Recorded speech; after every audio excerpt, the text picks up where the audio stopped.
Amen. Entend la parole de Dieu. On va se lever, si vous voulez bien, donc devant le Seigneur. Alléluia. Gloire à Dieu. Amen. Donc, nous allons aller particulièrement dans un passage dans Corinthiens, particulièrement, et j'aimerais donc vous parler particulièrement, donc, le titre de ce message, donc, étude biblique. Nous étudions, nous voulons être de bons Esdras.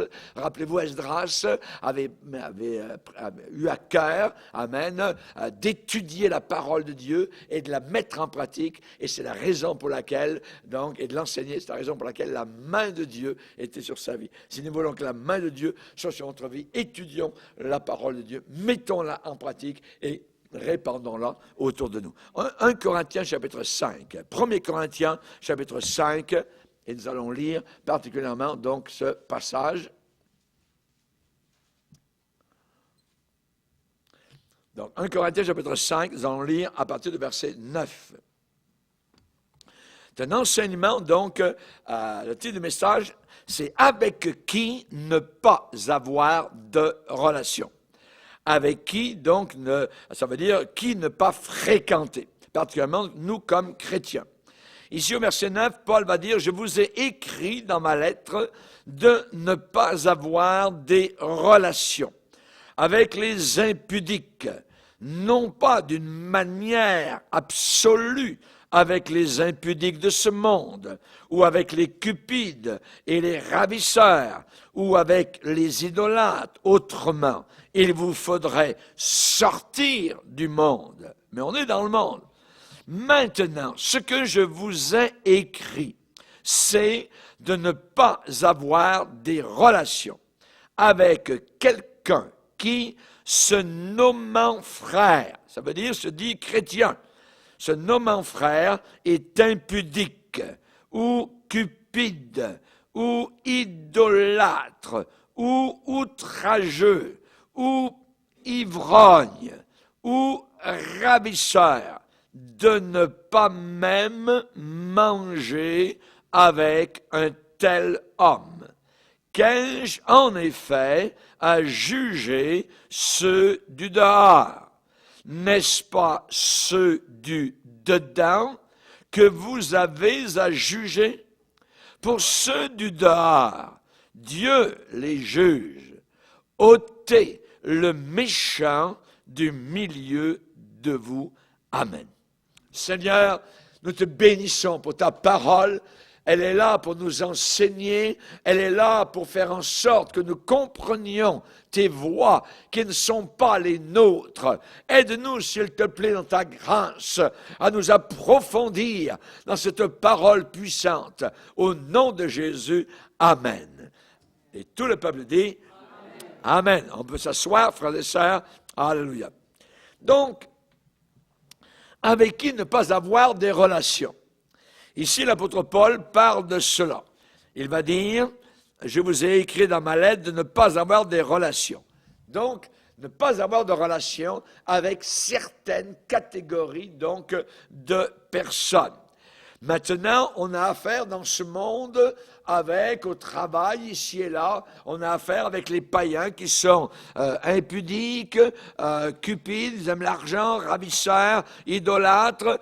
Si, évidemment, Paul dit, si vous deviez ne pas avoir de relation avec ces gens-là, il vous faudrait sortir du monde. Voyez, c'est-à-dire vous enfermer quelque part dans un cloître, donc sur une montagne, donc disparaître et on ne vous voit plus, et vous êtes là tout seul, donc avec une aura autour de votre tête, et plus personne ne vous incommode. C'est pas notre rôle. Nous vivons dans un monde bien réel, rempli d'impudiques, de sales, de ravisseurs, d'ivrognes, ainsi de suite. Donc, la Bible ne dit pas alcoolique.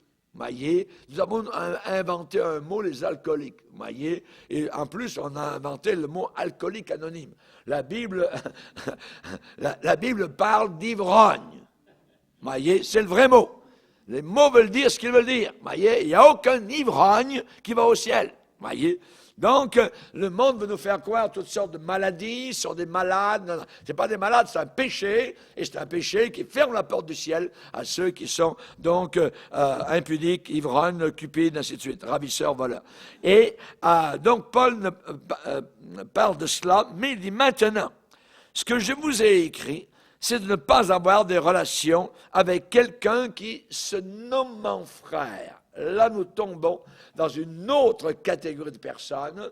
On parle de quelqu'un qui a une Bible à la main, quelqu'un qui se nomme frère, qui se dit chrétien, voyez, qui dit qu'il aime le Seigneur. Mais en même temps, évidemment, donc, nous allons voir ces catégories, impudiques, cupides, idolâtres, outrageux, ivrognes, ravisseurs. De ne pas même manger avec un tel homme, qui se dit chrétien, voyez, qui croit à la Bible et qui s'inscrit lui-même dans ces catégories-là de personnes. Ne pas même manger avec une telle personne. Alors, nous allons voir particulièrement cette étude qui possiblement peut durer, donc on va le voir 2 ou 3 fois, on va le voir. Ce que nous allons voir comme question, les motifs d'exclusion d'une personne du corps de Christ. Les motifs d'exclusion de personnes d'une assemblée chrétienne authentique. Pour quelle raison, pour quel motif doit-on exclure quelqu'un de l'Église? C'est une question très importante parce que la Bible dit, ici au verset 13, pour ceux du dehors, en dehors de l'Église, Dieu les juge. Mais Dieu parle particulièrement de ceux du dedans. Et il dit ici, ôtez le du milieu de vous. Ça veut dire exclusion d'un supposé chrétien, d'un pseudo-chrétien, qui se dit chrétien. Quelles sont les raisons d'exclusion donc de ce genre de personnes-là? C'est une question très importante. Et la parole de Dieu nous donne des éléments d'explication. Nous allons voir particulièrement dans Matthieu, on va aller voir dans Matthieu 18. Matthieu 18.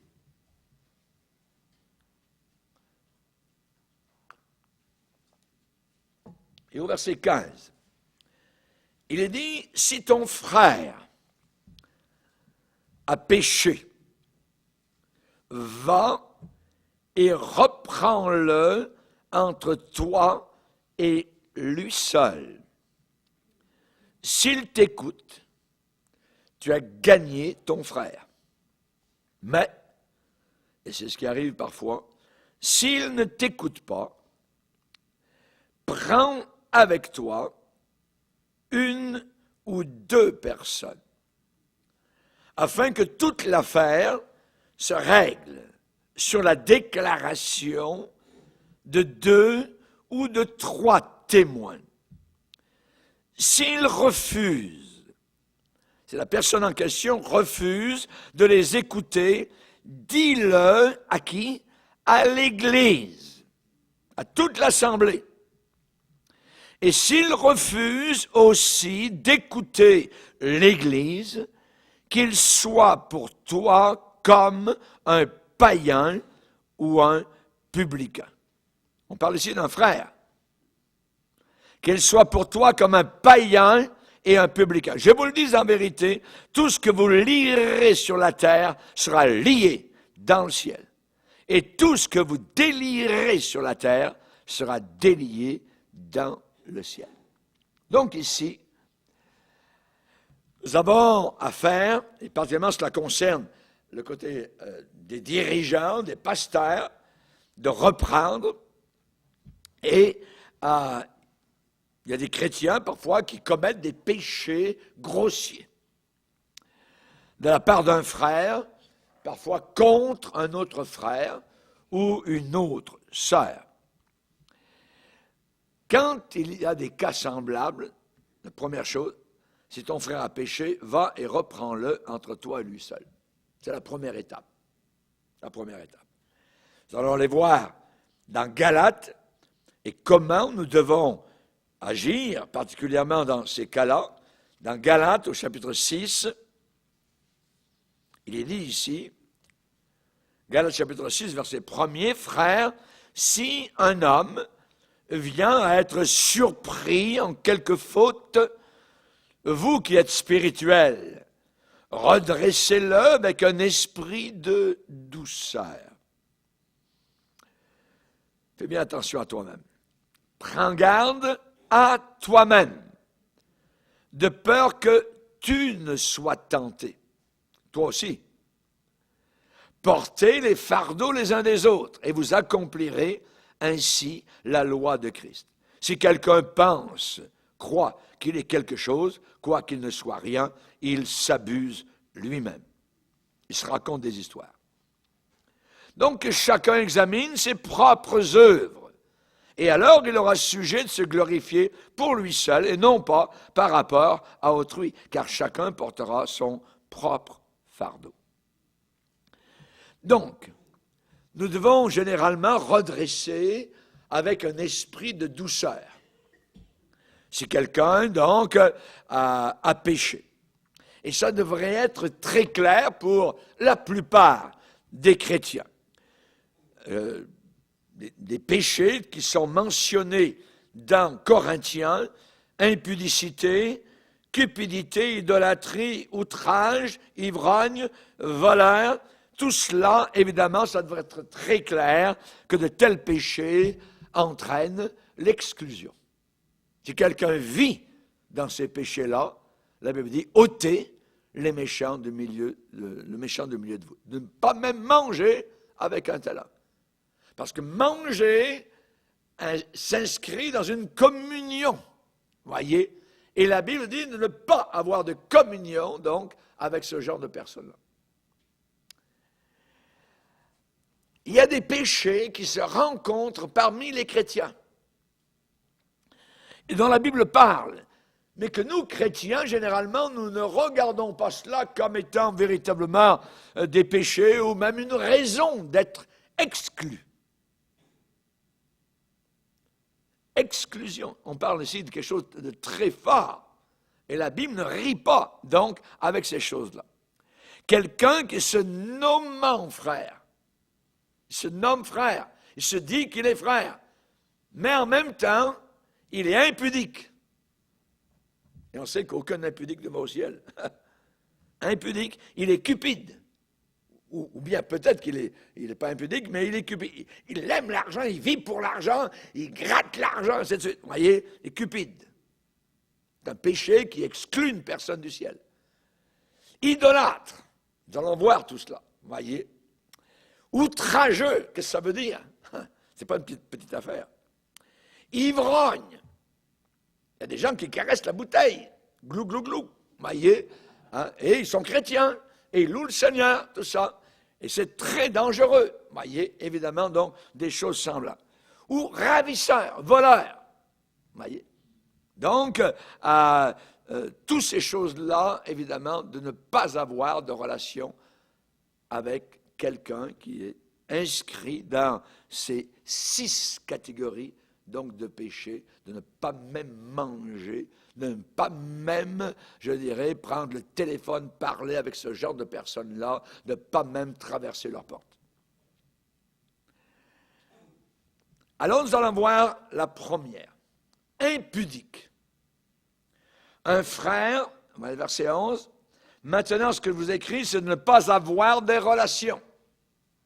Ne pas avoir de communion, pas avoir donc de conversation, de journée, de soirée ensemble, tout ça, avec quelqu'un qui se nommant frère ou sœur chrétienne est impudique. Est impudique. Ça veut dire quoi? Impudique, des synonymes, indécent, la personne vit de manière indécente, obscène, comme Absalom. Vous connaissez l'histoire d'Absalom, je vous en parlerai un jour, quelque chose de très intéressant. Lui est couché avec les femmes de son père devant toute la nation d'Israël. Comment il est mort? Avec 3 javelots. Tchouk, tchouk, tchouk, dans le corps. Il est passé un jour sous les arbres, dans une forêt avec un cheval, à galop vif. Ses cheveux sont pris dans les branches. Le cheval a continué et lui est resté suspendu. Et l'ennemi qui était derrière l'a planté avec 3 javelots. Impudique, indécent, obscène, débauché. On parle d'inconduite, quelque chose de honteux. Voyez? La Bible dit comment il faut se conduire dans la maison de Dieu. La maison de Dieu, c'est vous et moi. Et il y a une manière, il y a une conduite. Ce n'est pas un moulin à vent où on rentre, on sort comme dans un cinéma ou un magasin ou non, une salle de danse. Absolument pas. La Bible dit comment, de quelle manière, de quelle façon nous devons nous conduire dans la maison de Dieu. Il y a un jour, dans une autre église, nous étions pasteurs, juste à l'entrée de l'église, il y a une conversation très forte, colérique, d'une supposée chrétienne qui parlait à un autre chrétien. Ça a été la dernière fois où nous les avons vus. Les voix qui s'élèvent à l'intérieur de l'Église de Dieu, jamais. Les crises de colère dans l'Église de Dieu, jamais, jamais. Non. L'inconduite, voyez, c'est une honte. La Bible dit dans 1 Timothée 3, tu sais, Timothée, comment il faut se conduire dans la maison de Dieu. Il y a des raisons d'exclusion. Impudique. Ce sont des délits contre les bonnes mœurs. Nous, chrétiens, nous avons vécu auparavant dans toutes sortes de façons, de manières. Nous sommes venus au Seigneur, mais notre vie a été transformée, changée, et elle doit continuer à être transformée. Elles ne vont vivre non plus dans l'impudicité, mais il y a des gens qui continuent à vivre dans l'impudicité. Généralement, ça peut être le concubinage, ça peut être toutes sortes de choses. La personne n'est pas mariée, rien de tout. Les mois passent, les années passent, les ans passent, et la personne continue à vivre. Et parfois, vont voir le pasteur pose des questions. Comment vous vivez tout ça?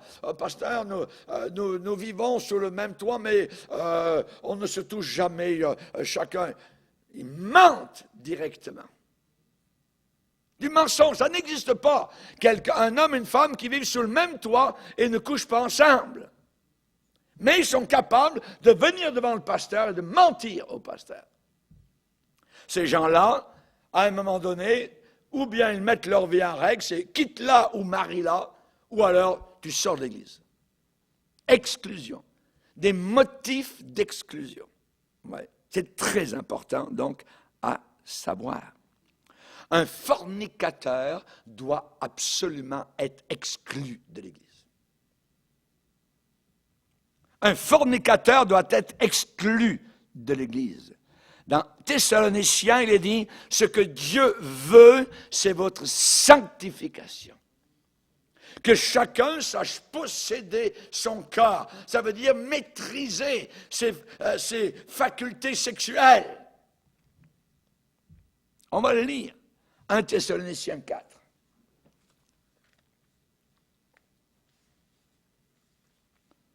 « 1 Thessaloniciens chapitre 4,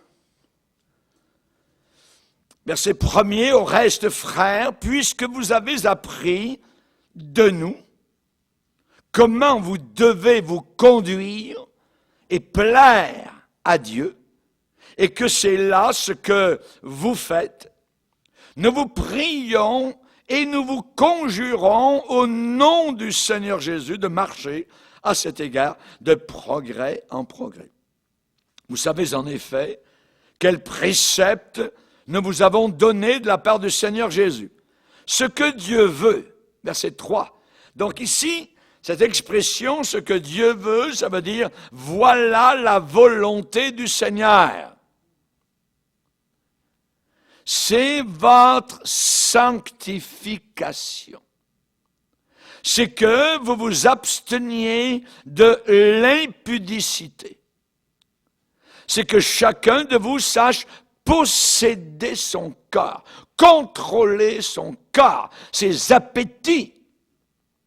Ça peut être la langue, la colère, la sexualité, la convoitise, la jalousie, l'orgueil.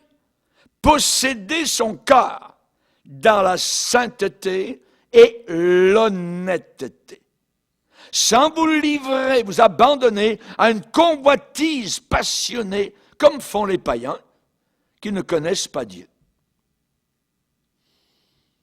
C'est que personne n'use envers son frère de fraude. De fraude, on parle d'argent ici, frauduleusement. Et de cupidité, d'amour d'argent, dans les affaires, en business. Parce que le Seigneur tire vengeance de toutes ces choses, comme nous vous l'avons déjà dit et attesté. Ça veut dire que Paul prêchait ce que je suis en train de vous prêcher. Pour qu'il dise, comme nous vous l'avons déjà dit. On vous l'a déjà dit et attesté. Car Dieu ne nous a pas appelés à l'impureté, mais à la sanctification. Celui donc qui rejette ses préceptes ne rejette pas un homme, ne rejette pas le pasteur, mais Dieu, qui vous a aussi donné son Saint-Esprit. Donc ici, ne pas avoir de relation avec un frère qui est impudique. Un fornicateur doit être exclu de l'Église. Ça veut dire c'est un vice contraire à la pureté, à la chasteté. Quand vous avez, c'est arrivé déjà dans l'Église ou à l'école du dimanche, vous avez un moniteur qui invite les enfants chez lui, sa classe, et ensuite, scandale.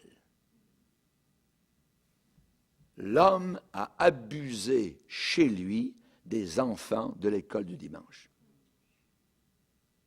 Dehors! Une telle personne.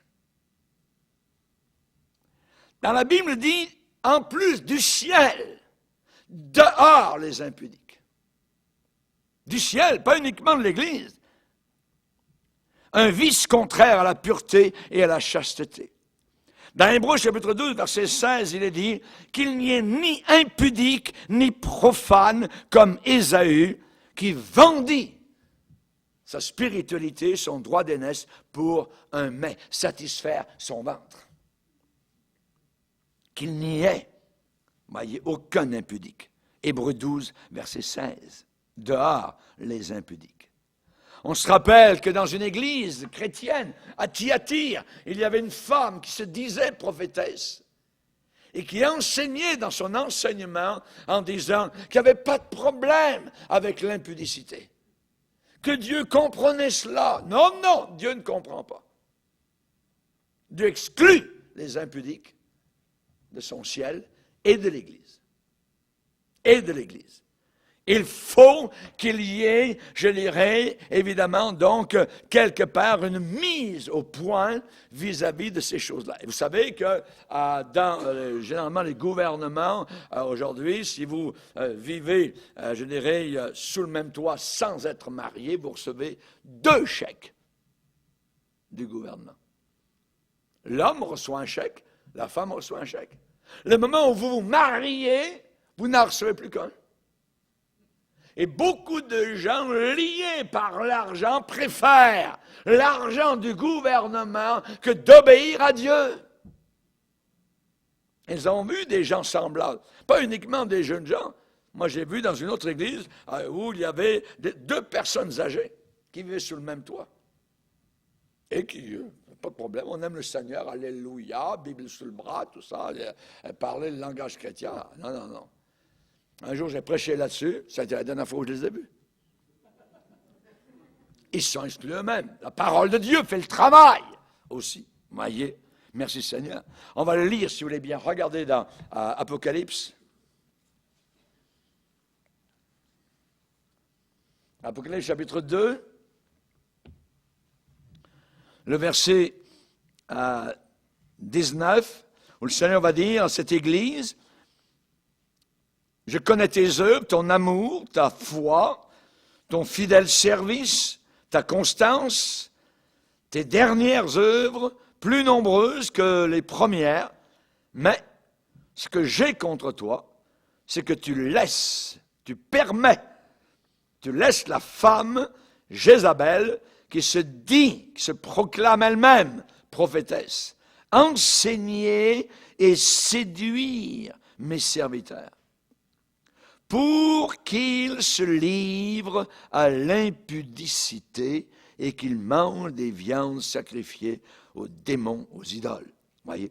Donc, c'est une femme qui, à l'intérieur de l'Église, avait réussi à faire sa place, à s'immiscer, voyez, et elle enseignait, elle se disait prophétesse, elle avait donc un paravent spirituel, je dirais, large, où elle se cachait, et donc elle enseignait pour séduire les serviteurs de Dieu pour qu'ils se livrent à l'impudicité. Juste à l'église de Pergame, l'église précédente, regardez, ici, au verset 15, c'est dans une église, ça aussi, chrétienne, qui se dit chrétienne. De même, toi aussi, tu as des gens attachés pareillement à la doctrine des Nicolaïtes. Les Nicolaïtes, ça venait d'un supposé homme Nicolas, qui enseignaient à vivre comme des bêtes. À l'intérieur de l'Église, les Nicolaïtes. Voyez, on parle toujours ici, donc, à l'Église de Thyatire et de Pergame, de corruption sexuelle. Et nous devons faire attention, qu'il n'y ait ni impudique, ni profane. Voyez. C'est dans 1 Corinthiens chapitre 10, verset 8, c'est mentionné ici, ce qui est arrivé au peuple d'Israël à un endroit appelé Baal-Péor ou Sittim, dans les plaines de Moab. Regardez, verset 6, 1 Corinthiens 10, verset 6. « Or, ces choses sont arrivées pour nous servir d'exemple, afin que nous n'ayons pas de mauvais désirs, comme ils en ont eu. Ne devenez point idolâtres, comme quelques-uns d'eux, selon qu'il est écrit, le peuple s'assit pour manger et pour boire, puis ils se levèrent pour se divertir. » Un peu de vacances. Ouais, attends. Voyez, la Bible dit, ne nous livrons point à l'impudicité. Le mot revient là. Comme quelques-uns d'eux s'y livrèrent, s'y abandonnèrent, de sorte qu'il en tomba 23 000 en un seul jour. 23 000 morts en un seul jour, à cause de l'impudicité sexuelle. Dieu a jugé. Ne tentons pas le Seigneur, comme le tentèrent quelques-uns d'eux, qui périrent par les serpents. Donc, qu'est-ce qui est arrivé? 23 000 morts en un seul jour, à cause du péché d'impudicité. Qu'est-ce qui s'est passé? Le peuple d'Israël sort du désert.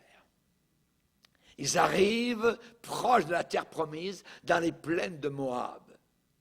Et ces plaines de Moab sont habitées par des païens. Et il n'y a pas seulement les païens, il y a les païennes.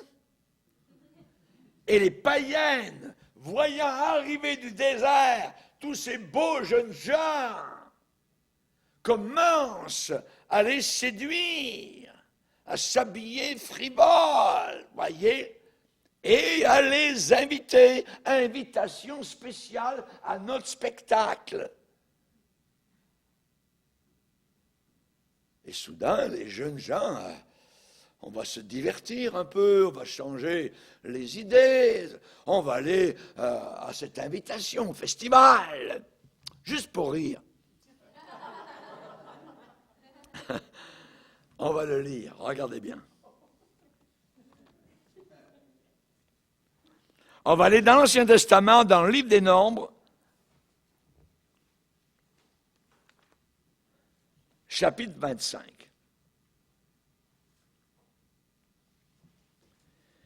Israël, verset 1er, Israël demeurait à Sittim.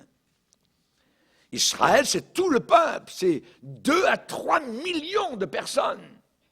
C'est grand, c'est beaucoup de monde qui sort du désert. Voyez, ils passent par Moab et là, ils vont entrer bientôt dans la terre promise.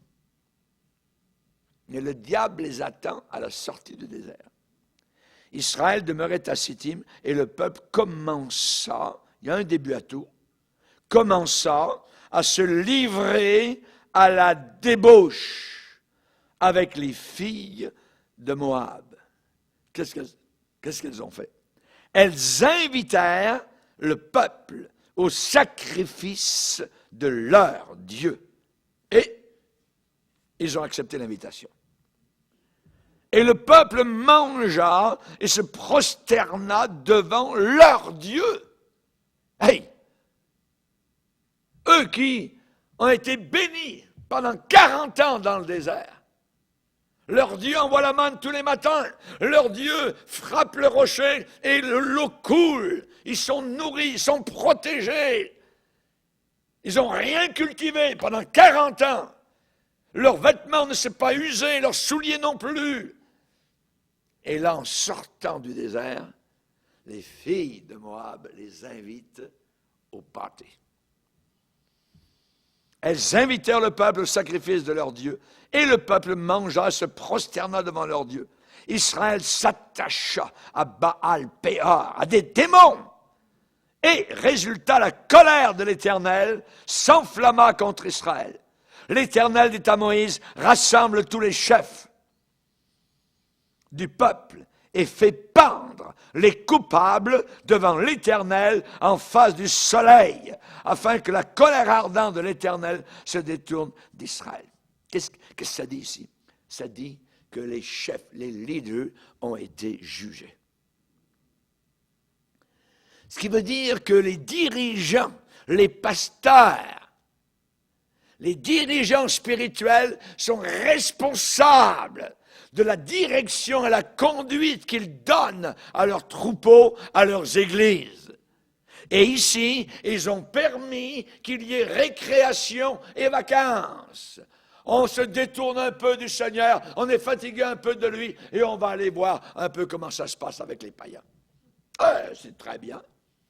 Résultat, 23 000 morts.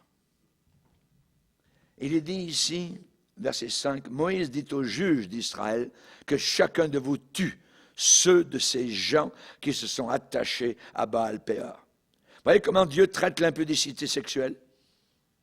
Et voici un homme des enfants d'Israël vint et amena vers ses frères une Madianite, la belle païenne, sous les yeux de Moïse. Quel affront!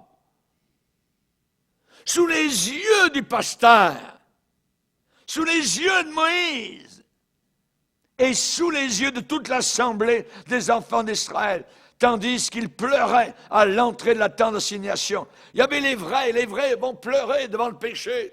Les vrais vont se tenir à part, ne participent pas à cette débauche. Voyez, à cette vue, à la vue de tout cela, un véritable homme de Dieu appelé Phinès, fils d'Éléazar, fils du sacrificateur Aaron, se leva du milieu de l'assemblée, prit une lance dans sa main. Il suivit l'homme d'Israël dans sa tente et les perça tous les deux, l'homme d'Israël, puis la femme par le bas-ventre. Et la plaie s'arrêta parmi les enfants d'Israël. Il y eut 24 000 qui moururent de la plaie. Rendez-vous compte? Ne pas avoir de relation avec un frère chrétien qui se dit frère et qui est impudique. Ce n'est pas une petite affaire. Dieu n'acceptera pas autre chose. C'est le niveau. C'est le niveau que Dieu demande. Dieu n'accepte pas les Jézabel de Thyatire. Dieu n'accepte pas les Nicolaïtes de Pergame. Voyez. Dieu va dire les œuvres des Nicolaïtes, œuvres que je hais aussi. C'est ce que Dieu dit. Oui. Le péché de la chair est répréhensible devant le Seigneur. Raison pour laquelle un homme marié avec son épouse doivent rester ensemble et ne pas se priver l'un de l'autre. Pas de lit en haut et de lit en bas. Non, non, non, non, non, non, non. Dans le même lit, tu es marié. La Bible dit, ne vous privez pas l'un de l'autre. C'est drôle, parfois, avant de se marier, ils ont tellement hâte, voyez, puis une fois mariés, plus rien. Dieu dit, tu vas coucher avec ta femme, et toi, femme, tu vas coucher avec ton mari. C'est ce que Dieu veut, pour éviter l'impudicité. Lisez avec moi 1 Corinthiens 7.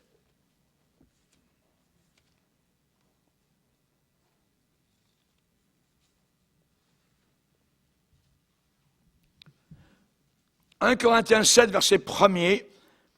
Pour ce qui concerne les choses dont vous m'avez écrit, je pense qu'il est bon pour l'homme de ne pas toucher de femme. Toutefois, verset 2, pourquoi? Pour éviter l'impudicité, pour éviter la fornication sexuelle, que chacun ait sa femme, pas sa chum, pas son ami, chacun ait son épouse, et que chaque femme ait son chum, son ami, non, non, son mari. On parle de mariage. Et pourquoi? Pour éviter l'impudicité.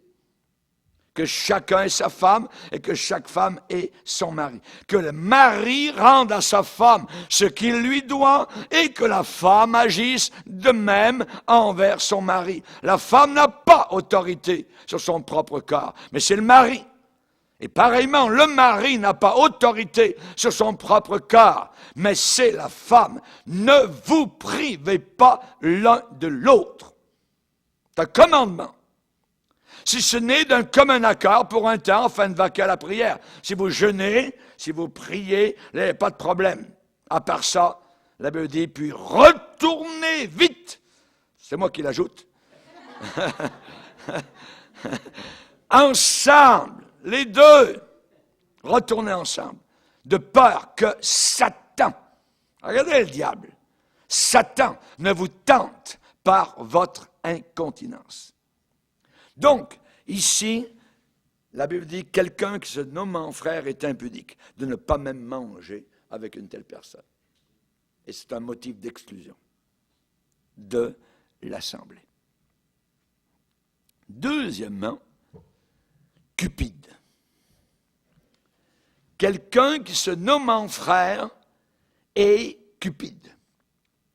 Maintenant, ce que je vous ai écrit, c'est de ne pas avoir des relations avec quelqu'un qui se nommant frère est impudique, on l'a vu. Maintenant, on va aller à la deuxième catégorie, ou cupide.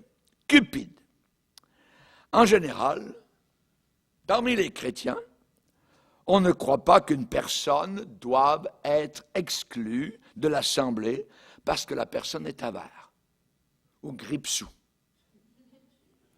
Voyez, ou radin, en bon français, ou rapace. Voyez. La Bible enseigne que nous devrions être généreux, être libéral. Être cupide, c'est être avare. C'est aimer l'argent, pour l'argent. Et c'est y être attaché. Balaam avait ce péché dans son cœur. Et la Bible dit que cet homme qui auparavant était de Dieu est devenu, par amour de l'argent, un faux prophète.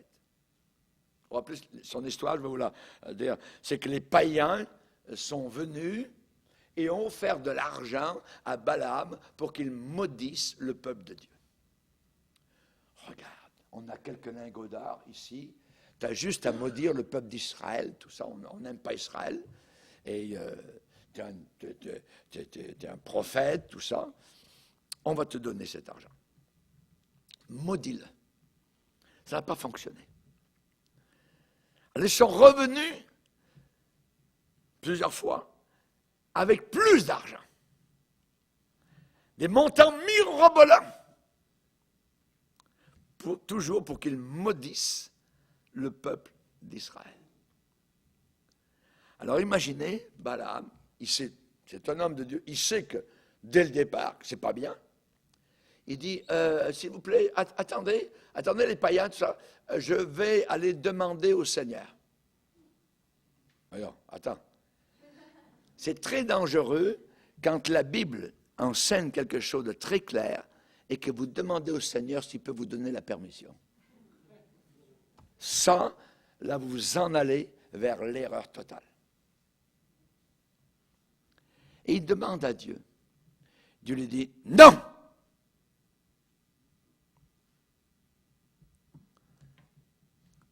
Il retourne vers les autres et les autres lui offrent plus d'argent. Et il prend l'argent. Seigneur, est-ce que je peux y aller? Et vous savez ce que Dieu dit? Vas-y. Vas-y. Est-ce que Dieu peut se contredire comme ça? Un coup il dit non, puis après il dit oui. C'est pas ça. C'est que Dieu le livre, l'abandonne. Comme le dit dans Romains 1er chapitre. Puisqu'ils ont aimé leur péché, Dieu les a abandonnés à leur vice. Dieu les a livrés à leur vice. Vas-y! Quand Dieu dit quelque chose dans la Bible que vous demandez, voyez, ne faites jamais ça. Dieu vous dira peut-être une fois, il va vous répéter ce qui est écrit. Non, non, non. Puis si vous insistez, vous retournez vers Dieu, puis que Dieu vous dise oui, vous êtes en danger. Vous êtes fini. Même un âne avait plus d'intelligence que le prophète. Pourquoi? Parce que sur le chemin, quand il est allé avec les lingots d'argent plein les poches, un âne sur le chemin étroit ne pouvait plus avancer. Il l'a tapé. Avance, ânesse! Elle ne voulait plus avancer parce qu'elle voyait ce que lui ne voyait pas, Balaam, l'ange de l'Éternel avec une épée nue dans la main, en plein milieu du chemin. Et c'était deux murettes de chaque côté très étroites. Et l'ânesse ne pouvait ni aller ni d'un côté ni de l'autre. Et Dieu a fait un miracle. Et l'ânesse a commencé à parler. Pourquoi me frappes-tu? Je te frappe parce que tu ne m'obéis pas. Avance! Tellement aveugle qu'il n'a même pas fait attention que l'ânesse s'est mise à parler audiblement. Lisez avec moi, on va le lire. 1 Pierre.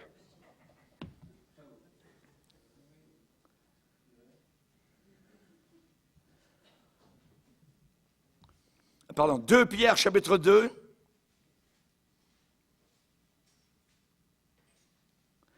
Pierre, chapitre 2, verset 14. Ils ont les yeux pleins d'adultère et insatiables de péché. Ils amorcent les âmes mal affermies. Ils ont le cœur exercé à la cupidité. Ce sont des enfants maudits de malédiction. Exercé à la cupidité. On parle ici donc de cupidité. Après avoir quitté le droit chemin, ça veut dire, auparavant, ils étaient dans le droit chemin, mais ils l'ont quitté. Ils se sont égarés en suivant la voie de Balaam, fils de Bosar, qui aima le salaire de l'iniquité, mais qui fut repris pour sa transgression, une ânesse muette faisant entendre une voix d'homme arrêta, stoppa la démence du prophète. Donc nous voyons que cela n'est pas une petite affaire, par cupidité. Comment a-t-il terminé? Je vais vous le dire tout de suite. Il est mort dans le camp des païens. Il était tué avec les ennemis de Diur. Il ne sera jamais au ciel.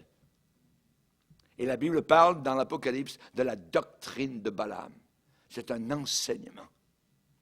Regardez, Apocalypse chapitre 2. Apocalypse chapitre 2.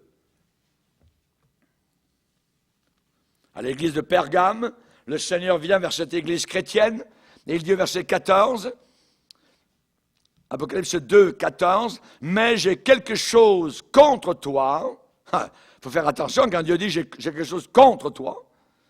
C'est que tu as là, dans l'église, des gens attachés à la doctrine, à l'enseignement de Balaam, qui enseignait à Balak, qui est un païen, un roi païen, à mettre une pierre d'achoppement, ça veut dire faire tomber une pierre d'achoppement devant les fils d'Israël pour qu'ils mangent des viandes sacrifiées aux idoles et qu'ils se livrent à l'impudicité. Vous voyez, la cupidité et l'impudicité sont très proches l'un de l'autre. Dans la Bible, souvent, ils sont reliés ensemble. Ne pas avoir de relation, ne pas même manger avec un chrétien qui aime l'argent. Et vous savez, là, ce que Dieu, comment qu'il est bon, il a inventé un moyen appelé les dîmes et les offrandes. Ça, c'est le vaccin. Tchouk. Contre la cupidité. Nous sommes heureux dans l'Église de Dieu de payer nos dîmes. On ne donne pas nos dîmes, on les paye. Nos dîmes et nos offrandes. Et vous savez, si ça accroche dans ce domaine-là, c'est déjà là qu'il y a un problème de cœur qui est profond. Tous les gens que j'ai vus qui ont combattu les dîmes et les offrandes n'ont fait aucun progrès spirituel. Et j'ai vu un progrès, je dirais, vers ces gens qui, dès le départ, ont dit, oui, nous allons payer nos dîmes. Jésus a tout payé à la croix du Calvaire, c'est rien du tout de lui accorder simplement un 10% de nos revenus. Cupide. Être cupide, c'est être avare, c'est aimer l'argent. C'est bien trop. Non, c'est pas trop. C'est bien trop. Dites à Jésus, c'est bien trop. Je ne peux pas accepter ça, moi. C'est pareil. C'est la même chose. Gripsou, avare, radin, rapace. Le contraire, c'est généreux. Généreux. Balaam est un exemple. Il a quitté le droit chemin lorsque l'argent lui a été offert. Nous avons ici des gens parmi nous, généreux. Et je peux observer leur progrès spirituel. Les autres restent en arrière, ou sur le contour, sur le périphérique. Ils ne vivent pas à l'intérieur des promesses de Dieu. Ils ont trop peur. C'est bien trop. Non, c'est pas trop. C'est normal. Si tu veux rester au même endroit où tu es, alors commence à combattre les dîmes et les offrandes.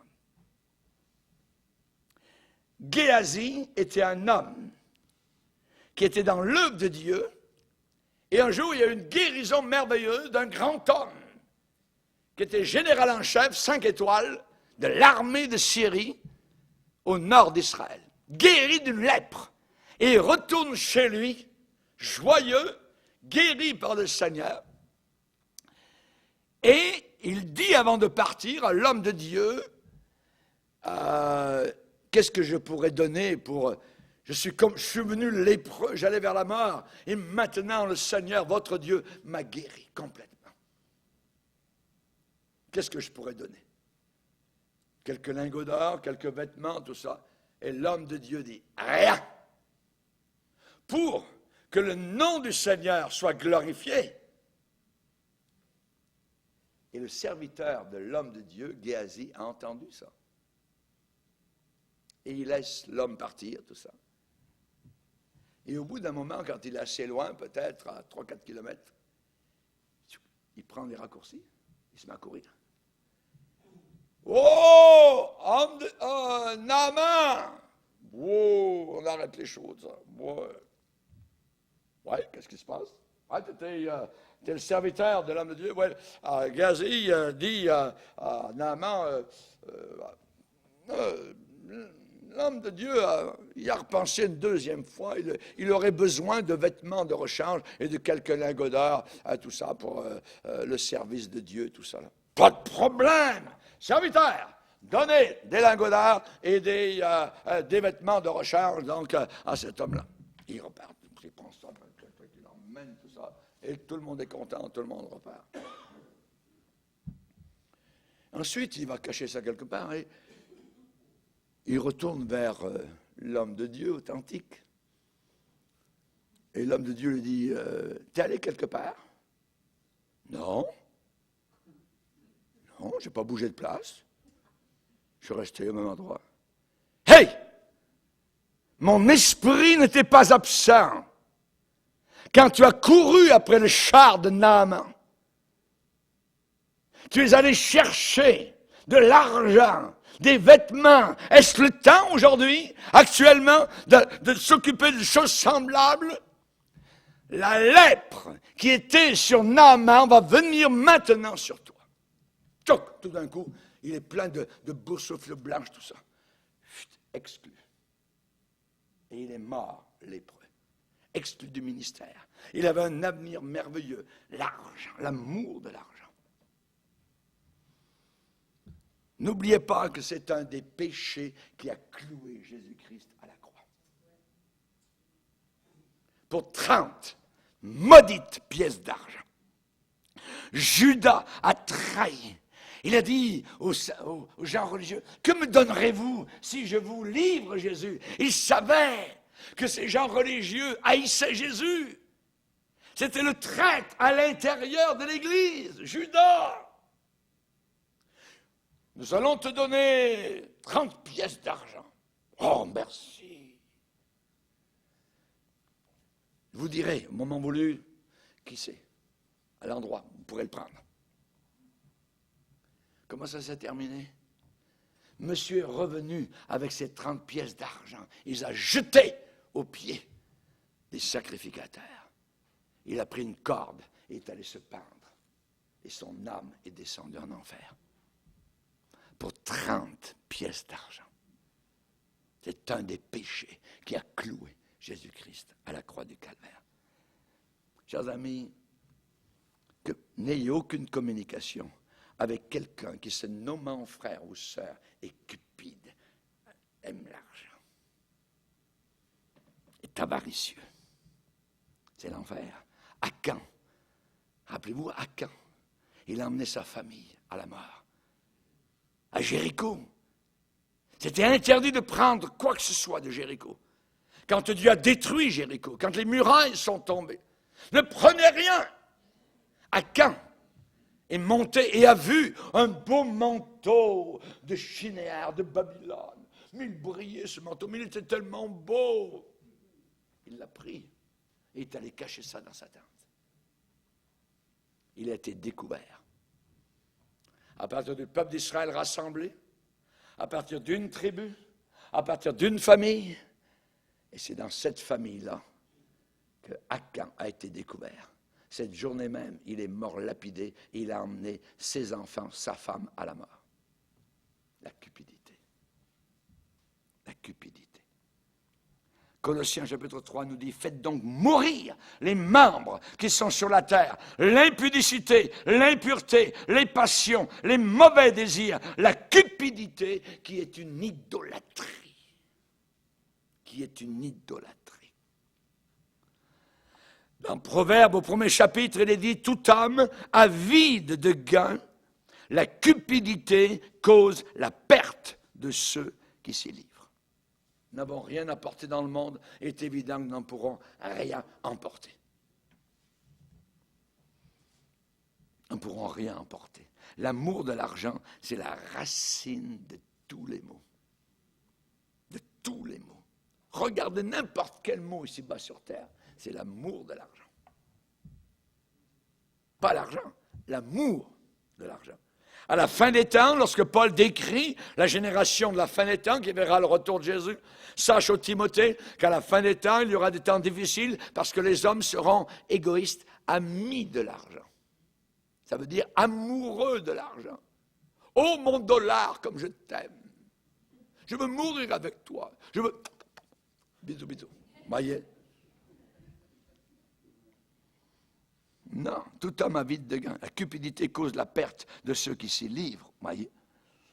Vous savez que Jésus, comment il vivait, comment il fonctionnait, Jésus?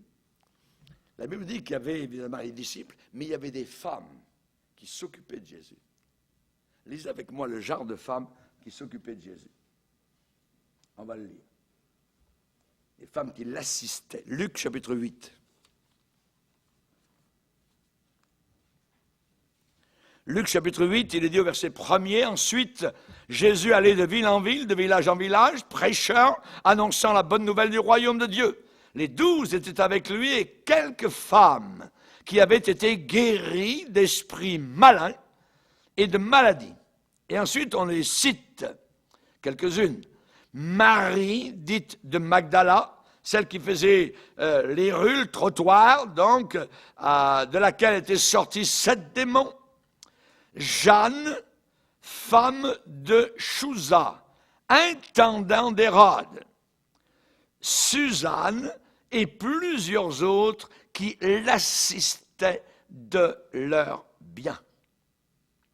Imaginez, vous aviez parmi ces femmes-là qui l'assistaient de leurs biens, donc la femme de l'intendant d'Hérode. Imaginez, qui était devenue chrétienne. Hérode, qui était un ennemi, évidemment, donc, de l'Évangile. Mais sa femme, voyez, pas la femme d'Hérode, la femme de son intendant, qui s'appelait Chouza, voyez, ou Cousa, voyez, eh bien, s'appelait Jeanne. Et elle, donc, assistait Jésus avec ses biens. Notre Dieu est capable, évidemment, donc, de se servir de toutes sortes de façons. Un fornicateur va, je dirais, faire rimer ensemble l'impureté et l'immoralité et pratiquer ça. Un avare, un cupide, va se donner, lui, à l'argent. Et il l'aime et il vit juste pour ça. Ça, c'est un cupide. Jésus a dit, personne ne peut servir 2 maîtres à la fois, ou bien il va aimer l'un et haïr l'autre. On ne peut pas aimer Mammon. Il a parlé de Mammon. Mammon, c'est le dieu argent. Et aujourd'hui, c'est ce que nous voyons donc autour de nous. Le dieu argent. L'argent. Ouais. Et dans l'Église, si quelqu'un aime l'argent et vit pour l'argent, les gens généralement vont dire, c'est un membre très utile et à ne pas exclure. Mais la Bible dit le contraire. Il faut l'exclure. Il faut l'exclure. Voyez? C'est un sujet, un motif d'exclusion. La cupidité. C'est pour moi qu'il enseigne. C'est dans 1 Corinthiens chapitre 5. Voyez? Cet homme est coupable de choses qu'un pauvre ne peut pas faire. On va lire quelque chose. Je vais vous montrer la description de quelqu'un qui aime l'argent. Regardez. Ecclésiaste, chapitre 5. On va aller vers l'homme sage de l'Antiquité, Salomon. Il a bien observé, Dieu lui a donné une grande sagesse, et il explique. Ecclésiaste, chapitre 5, verset 9.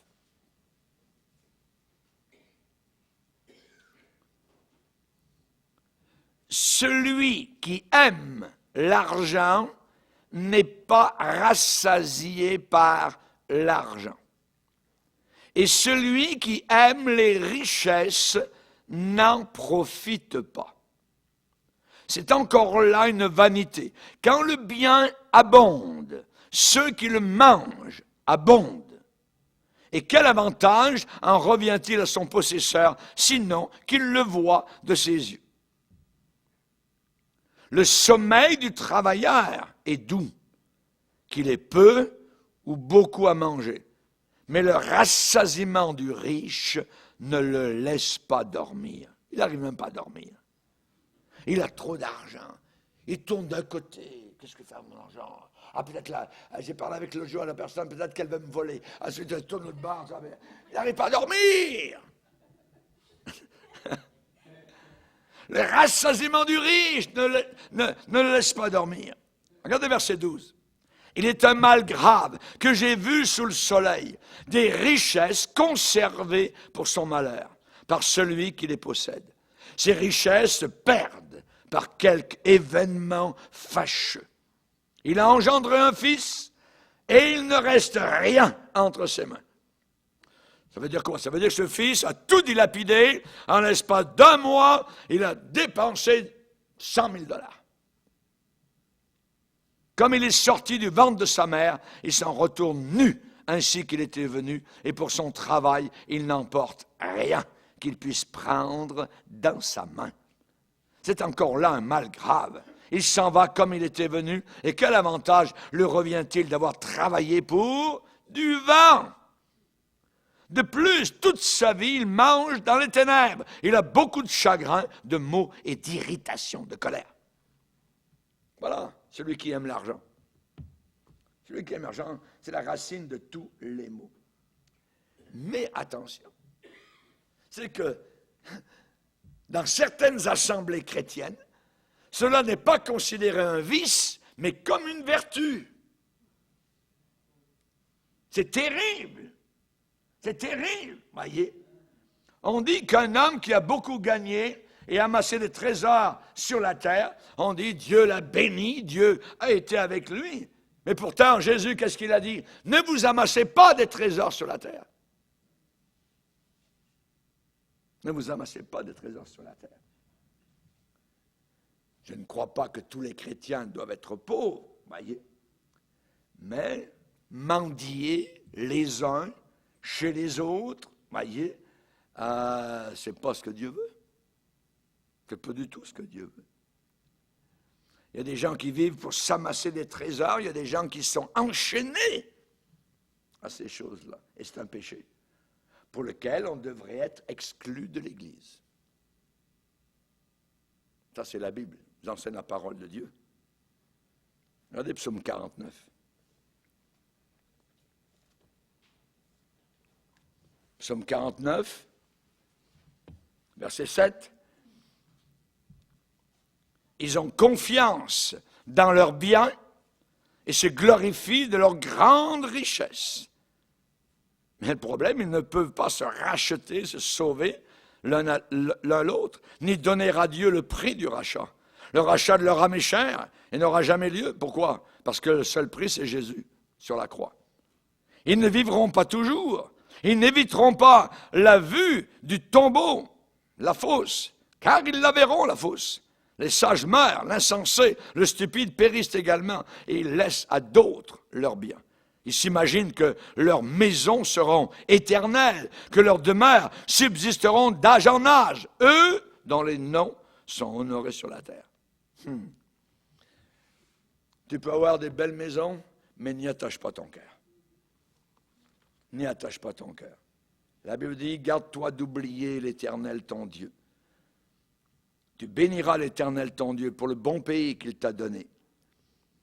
Il dit, lorsque tu mangeras et te rassasieras, lorsque tu bâtiras et que tu habiteras de belles maisons, lorsque tu verras multiplier ton gros, ton menu bétail, s'augmenter ton argent et ton or, s'accroître tout ce qui est à toi, prends garde.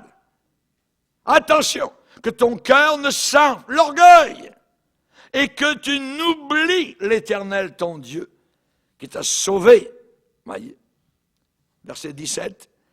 Dans Deutéronome 8, garde-toi de dire en ton cœur, c'est ma force, c'est mon intelligence, et c'est la puissance de ma main qui m'ont acquis ces richesses. Non, non, non, non. Souviens-toi de l'Éternel ton Dieu, parce que c'est lui qui te donnera de la force pour acquérir ces choses, afin de confirmer, comme il le fait aujourd'hui, son alliance. Amen. Donc, c'est toujours de retourner vers Dieu, de dire, merci Seigneur. On a eu le temps de voir seulement 2 sujets d'exclusion. Il y en a d'autres. Amen. Alors, on va voir à la suite de notre étude la semaine prochaine. Amen. Gloire au Seigneur. Seigneur, nous sommes devant toi. Nous avons entendu des choses qui peuvent nous emmener jusqu'au fond de l'enfer et des choses qui peuvent nous emmener jusqu'au pinacle de ton ciel. Aide-nous, Seigneur, à toujours faire les bons choix. Aide-nous à être de véritables frères et sœurs, délivrés de l'impudicité sexuelle, délivrés de l'amour de l'argent. Aide-nous à être fidèles dans nos dîmes et nos offrandes. Père, c'est toi qui nous donnes la force de travailler, la santé. Nous te bénissons, Seigneur Jésus, pour le bon pays que tu nous as accordé. Nous te prions, Seigneur, pour les bien moins nantis que nous autour de la terre, nos frères et nos sœurs particulièrement, qui vivent dans des cabanes, qui vivent, Seigneur, sous des toits de paille. Aide-nous à comprendre, Seigneur Jésus, que ce n'est pas la maison, la voiture ou le montant d'argent que nous avons en banque qui est important, mais ta présence, l'amour que tu as envers nous et la communion que nous avons avec toi. Aide-nous, Seigneur, à nous détourner de quelqu'un qui se nommant frère est impudique sexuel et cupide. Dans le nom puissant de Jésus, Amen. Et tout le peuple dit Amen. On va se lever ensemble, frères et sœurs.